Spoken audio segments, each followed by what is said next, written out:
Hi viewers, classic shares சேனலுக்கு உங்கள் எல்லாரையும் நான் வெல்கம் பண்ணுறேன். நம்ம சேனலில் போடுற ஒரு கிளாசிக் வீடியோவுமே உங்கள் எல்லாருக்கும் ஏதோ ஒரு விதத்தில் கண்டிப்பாக யூஸ்ஃபுல்லாக இருக்கும்னு நான் நம்புகிறேன். சரி, இப்போது இன்றைக்கான கிளாசிக் வீடியோ என்னங்கிறத பார்த்துடலாமா?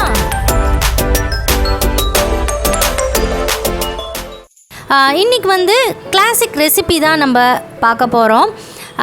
அதில் கருப்பு கொண்ட கடலையை யூஸ் பண்ணி ஒரு ஹெல்த்தியான சாலட் எப்படி பண்ணலாங்கிறத நான் உங்களுக்கு காமிக்க போகிறேன்.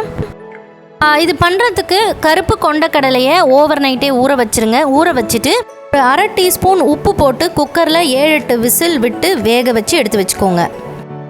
இந்த சாலடில் நம்ம ஒரு பெரிய வெங்காயம், ஒரு தக்காளி, அதுக்கப்புறம் ஒரு 2 டீஸ்பூன் லெமன் ஜூஸ், ஒரு சின்ன பீஸ் மாங்காய், அதுக்கப்புறம் ஒரு வெள்ளரிக்காய், அப்புறம் ஒரு கைப்பிடி கொத்தமல்லி, அதுக்கப்புறம் ஒரு பெரிய பச்சை மிளகா. இதை தான் நம்ம யூஸ் பண்ண போகிறோம். இது எல்லாத்தையுமே பொடி பொடியாக கட் பண்ணி எடுத்துக்கோங்க.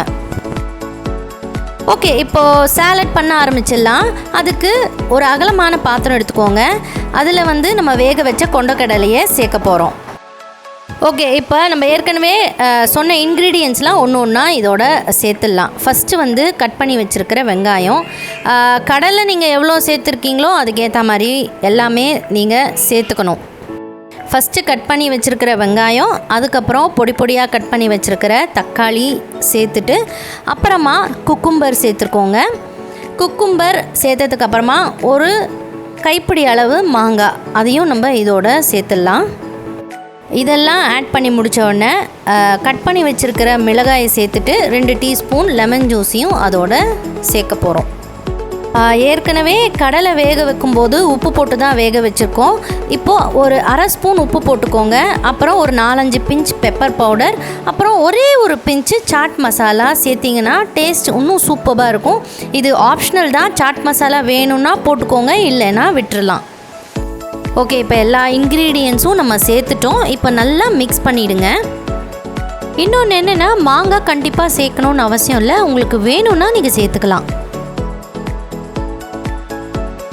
நல்லா மிக்ஸ் பண்ணதுக்கு அப்புறமா கடைசியாக ஒரு கைப்பிடி அளவு கொத்தமல்லி கட் பண்ணி வச்சுருக்கோம் இல்லையா, அதையும் இதோட சேர்த்து ஒரு தடவை மிக்ஸ் பண்ணிவிடுங்க. மிக்ஸ் பண்ணி முடித்த உடனே ஒரு 10 to 15 மினிட்ஸ் மூடி வச்சுருங்க. ஸோ தட் உப்பு காரம்லாம் அதில் நல்லாவே இறங்கிடும். உடனே கூட நீங்கள் வேணும்னா சாப்பிட்டுக்கலாம். பாருங்கள், இப்போது நம்மளோட ஹெல்த்தியான டேஸ்டியான சாலட் ரெடி ஆயாச்சு. நீங்கள் இதை சர்விங் பவுலுக்கு மாற்றிட்டு சர்வ் பண்ணிடலாம்.